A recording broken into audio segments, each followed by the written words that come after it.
just stepped off an all-night bus, and what better way to stretch my legs than to take a stroll down a busy thoroughfare.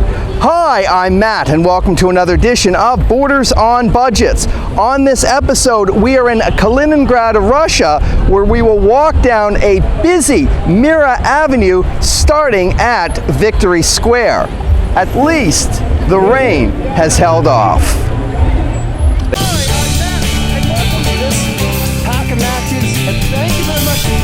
Seems like this should be on the Blair Witch next episode. What a reminder! Borders on Budgets! Victory Square, with its monument in the center, commemorates Russia's victory in the Second World War. It is known locally as the Great Patriotic War of 1941 through 1945.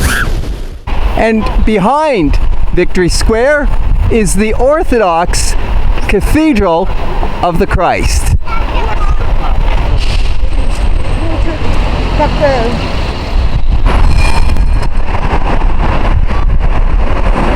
The all-night bus from Kaunas, Lithuania to Kaliningrad took about 4 hours, and it started at 3 in the morning. So I'm a little groggy, and of course Hey!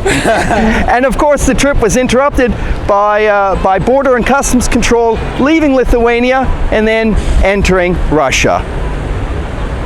That I'm already low energy, coupled with mediocre weather, and it's heavy overcast skies and off and on rain, I'm certainly glad to be just a participant in Kaliningrad's activities and only need to film the events of Mira Avenue.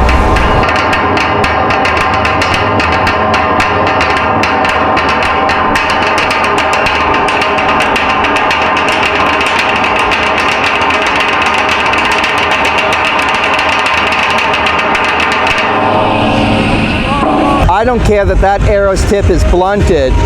This will be a real live shot. Not bad. A bus blockade for Mira Avenue. So I just met Victoria from Hobby Tour as I was filming their display, and she mentions that Kaliningrad is different from the rest of Russia. So why is that? Well, because Kaliningrad 70 years before was a very historical old German place named Koenigsberg, and we still have a lot of German buildings and a lot of trees in our town. It's Russia. We live here. We're happy here. Welcome to Kaliningrad. Thank you. So as Victoria says, we're going to see trees, certainly along Mira Avenue, and at the end of Mira Avenue, we'll also take in some of that German architecture.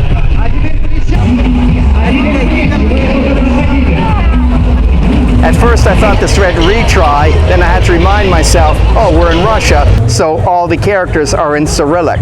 The weather is kind of up and down.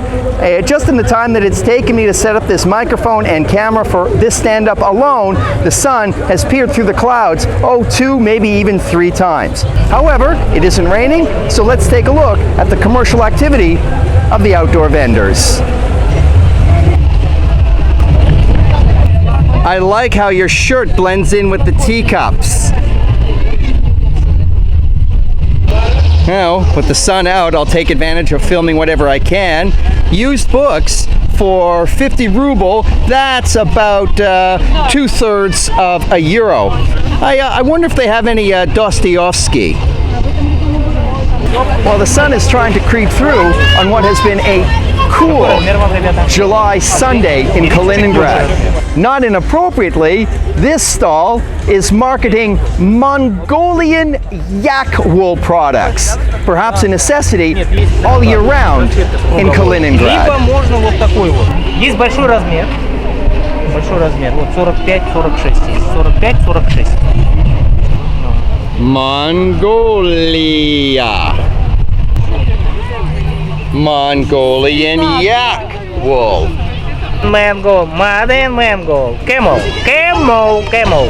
So we have our choice between yak or camel products. Okay, the horse is nice, but oh neat, Ricky Raccoon. Raccoon in Russia. Well, the carnival continues along Mira Avenue from where we started at Victory Square to where we're going to end up in the Amalienau neighborhood is approximately 2 kilometers. Well, whatever's cooking, I was attracted to it by the wood-burning stove. This is national Uzbekish dish named plov.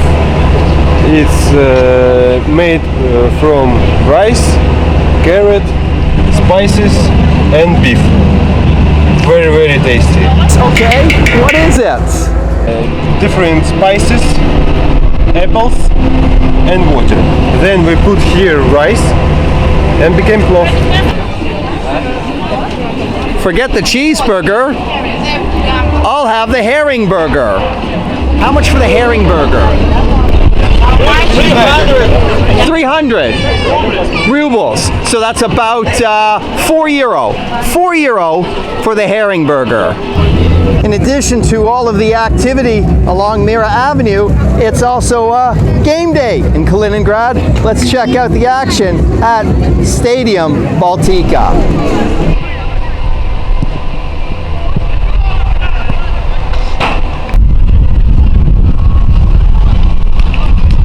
Well, if the weather's been off and on all day, it certainly isn't bad for football. What a cozy little pitch, surrounded by the trees. With the cobblestone trolley tracks underfoot on a quieter section of Mira Avenue, a quick history lesson about Kaliningrad, or certainly that which I know. This has been contested lands, at least for the better part of a century, as it had been known as East Prussia and had a significant German population.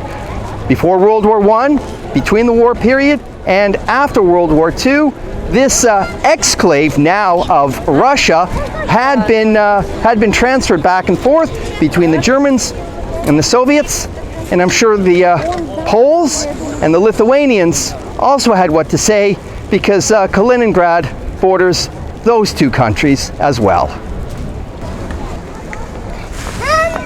A tribute to a space race of years ago, a sculpture commemorating the cosmonauts of Kaliningrad.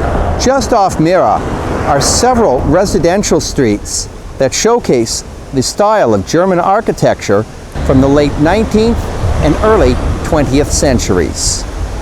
Besides the large individual property lots, it is the sloped tiled roofs that are distinctly German for urban homes rather than Russian. One of the non-Russian features in the Amalienau neighborhood is this statue of a 19th century Lithuanian professor. Surrounding the statue are 3 marble benches inscribed with present-day cities in Lithuania. Vilnius, Lithuania's capital. Kaunas, from where I came this morning, a couple of hours away from Kaliningrad. And on the end, Klaipėda, which sits on the Baltic Sea.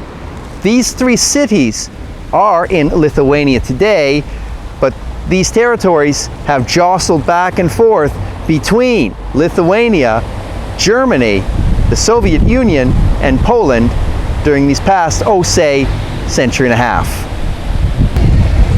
From this converted church that is presently the city's puppet theater, this is where we will sign off for this episode. From where we started along a vibrant Victory Square to ending at the affluent Amalienau neighborhood, this has been another edition of Borders on Budgets. A reminder, Borders on Budgets, long distance hikes, slices of life, not a lot of money. From Prospekt Mira in Kaliningrad, Russia, thank you for tuning in, and I look forward to seeing you on the next episode.